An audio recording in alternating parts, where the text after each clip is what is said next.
Good morning po sa lahat mga katrops. Panibagong araw at panibagong vlog na naman tayo. Ayan na, palis na tayo.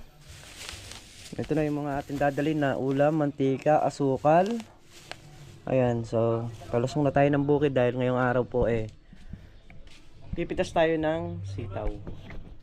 Ayan mga katrops, dito na nga tayo sa bukid. At bago tayo pumitas, flex ko muna sa inyo at habang nagkakap kami ni paring Carlo. Ayan, sa mga naghahanap po pala ng matitiran o ng lupa, bali meron po akong pinost sa FB ko at nakausap ko po yung may-ari kagabi. Ang sukat po ng lupa is 3,372 square meter. Meron po siyang clean title po siya at bayad po ang kanyang amilyar. So sa nais pong mag pundar, eka nga, ayan, at ito po sa sa San Antonio, sa Hain. Ayan, yun lang po yun. Sa mga kung makikita nyo po sa FB ko, yan, may 3 bahay at yung bahay naman maaayos. Ang kadahilanan po kaya binebenta dahil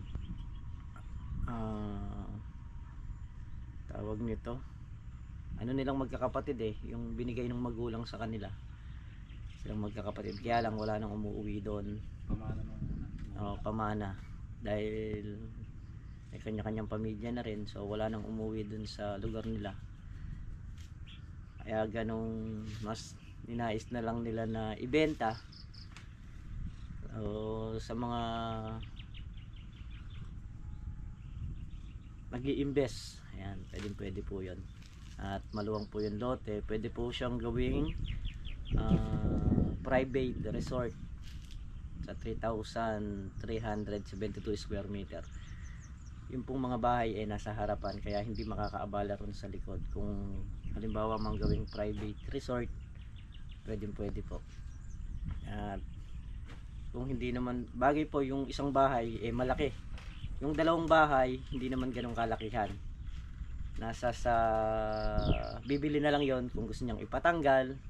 Parang ang babayaran lang po rito yung lupa, hindi naman po kasama yung bahay. Sa halagang, nag-usap po kasi kami kagabi, ang lakaran po kasi ng lupa dun sa kanila is 4,000 per square meter, dahil malapit nga lang po sa mga bilihan. Ngayon po, sila po mismo yung nag-price na hindi na nila hahabulin yung 4,000 per square meter.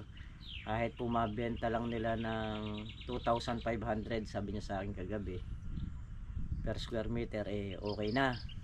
Basta ang importante raw po, kung mabebenta, nagkaroon sila ng parte, silang magkakapatid. Ayun, dahil hindi na rin po nila nauuwian yung bahay at yung lugar na yon, di na rin po nila nauuwian dahil busy na po ang bawat isa sa kanilang mga trabaho, at meron na rin po silang sari-sariling bahay,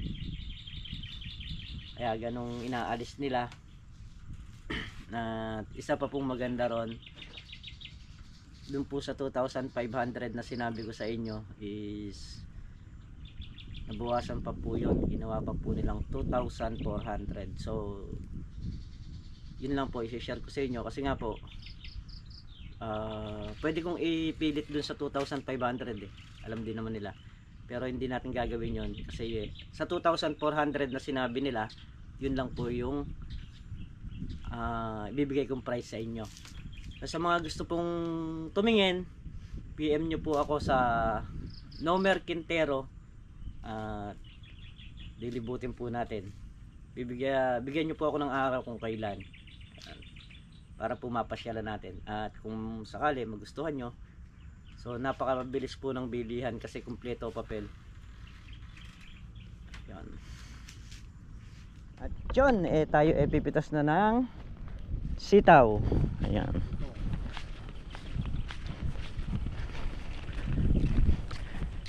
Sa salitang Pangasinan, Pangasinan nga yata, Ajay Tita Utong. Kaya ako na, no? Sa? Siyempre. Lalaki na hahaba na ng mga ampalaya oh. Bukas, maghangat tayo ng ano? Ng... Ng usbong. Di mamaya. Maghangat ako doon, no? Kahaba na pala usbong doon. Mamaya maghangat tayo. Kaya rin natin pumitas ng sitaw. So yung sitaw bumaba. Bumaba ang presyo. 70, 35. Ayan. 17 good, 35 yung segunda. Kaya yung nakaraan natin faktura is bumenta naman siya ng 1,500 plus.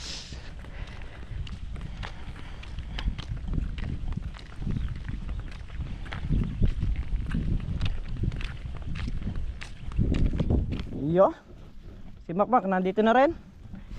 Happy birthday to you. Sitaw. Papamerienda raw siya, adobo sitaw. Nemak. Pwede na yun.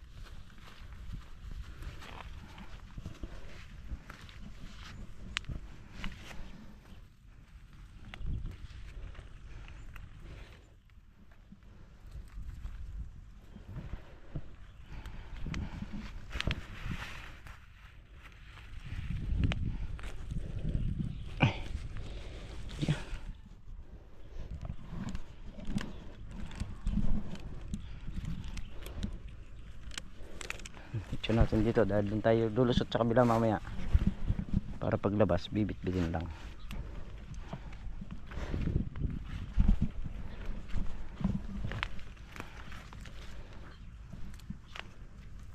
So ayan, kasama namin si birthday boy. Dahil kahapon pa raw siya nagkatay ng manok. Kaya wala siyang ganong gawa ngayon. Nahanap nga ako ng Nang? ano ko, pinagulihan ko ng manok eh. Ay, nahanap ka. Yan po yung aming napitas ngayon dito. Gaya lang din ng dati. Siguro umabante man ito, konti lang.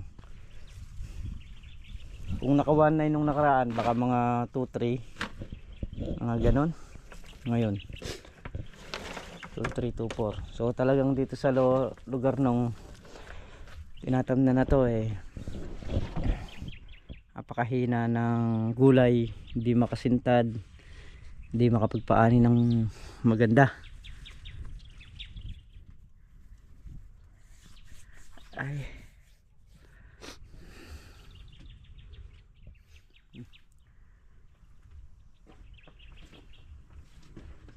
Ito siguro pag nagtayo na kami ng balag doon, babaklasin na to yung mga walang kwentang dayos na to, kasi talagang hindi sumintad yung halaman dito. Yung ang pinagkukunan lang ng bunga yung nandun sa gilid lang talaga na 6 o 7 dayos. Pagdating naman dito wala na, hindi man nakuhang dumabong ng halaman. Eka nga sa salitang hindi pa umaasenso, laos na Mak. Ay ba't nagkukwentuhan kami rito, ano yung ba Mak, hindi na maisasarisa ako na yan Ha? pagbibit-bitan.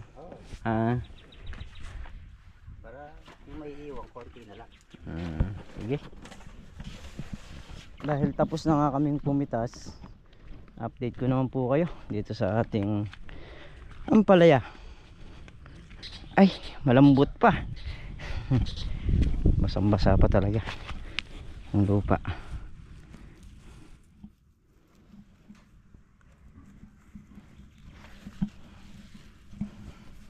Makinit ka to. Ay, may mainit yata ng tubig. Kape tayo. Ay, magkakape muna.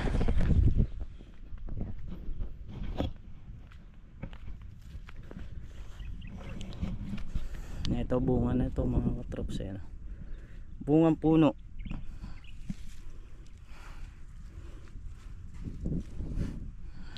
Yan. May mga bungang puno na. Ang ganda ng talbos laki. Ayan.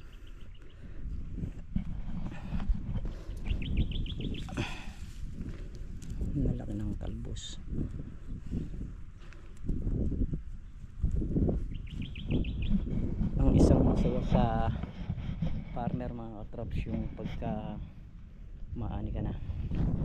Yan yung bagay na lahat ng pagod mo sulit. Teka nga, yan naman ngayon talagang hirap, puro hirap muna. Teka nga, pag di ka naghirap hindi mo mararanasan yung sagana.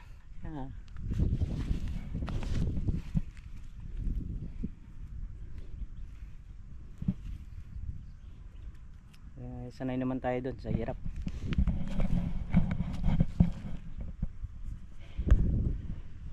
Wala naman taong ika nga hindi dumadanas ng ganito. Pag ganun pa man, pupus lang natin ang pupus hanggang sa makuha natin.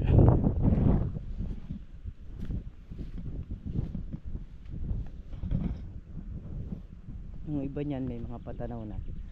Bali, andyan na nga pala siya. Halos yung karamihan yan dito na. Ayan, nasa 3 alambre na. So magbababa tayo ng isang baba dito sa 5 alambre na to. Pagkayaring bumaba rito nyan, pagkayaring natin naibaba rito yung na-scatter, hahayaan na natin umakit sa taas yan. Dire-diretso na, isang baba lang tayo.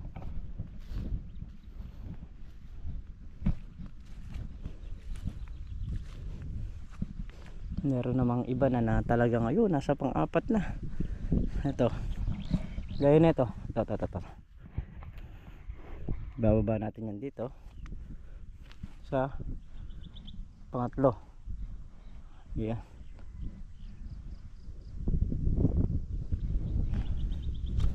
Yan natin ibababa yan.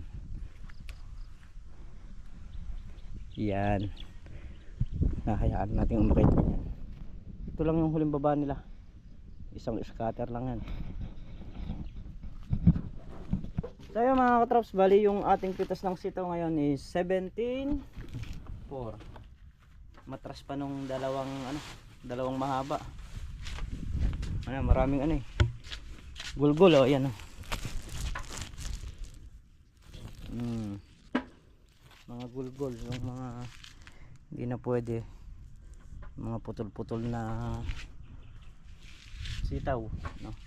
Ang mga maigsing sitaw talaga, yun lang yung mga nagiging gulgol.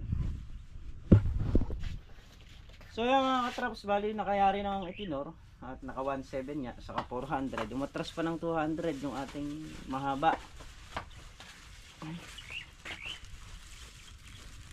So, bukas na lang daw ulit kami kikilos. Bukas na tayo mag-grass cutter. Dahil araw naman ng linggo, kaya yung kalahating araw ipahinga natin. So dapat pahinga talaga ngayon. Sila Tol na Real naman wala rito, gawa nung nagbibiyahe nga sila ng linggo. Si Makmak birthday, so pagyari na yung pumitas, sumibat na rin. Ayan, anong oras na ba? Pasado alas 12 ng tanghali na mga katrops. So kita-kita tayo ulit bukas dito.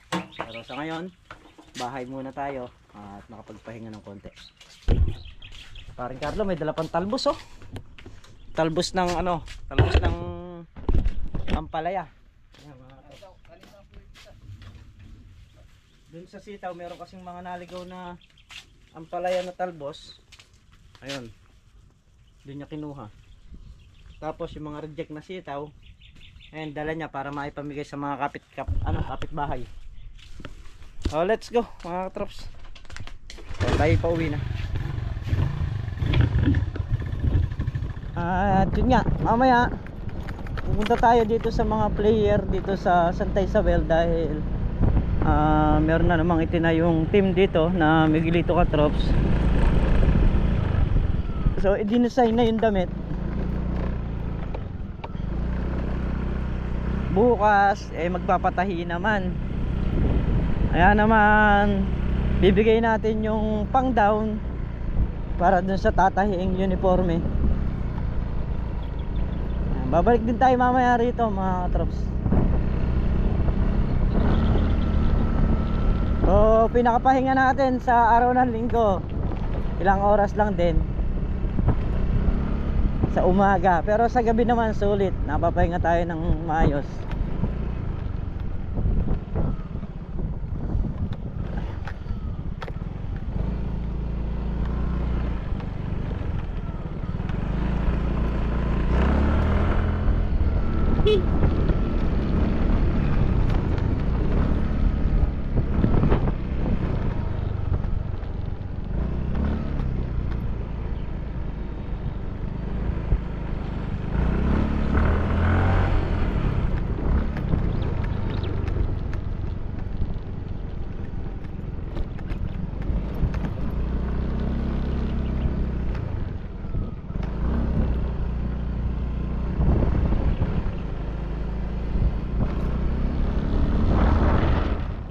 So ayun mga katrops, dito na nga tayo sa bahay. So bali na malengke rin kami ni Miss Katrops ngayong baka pananghali.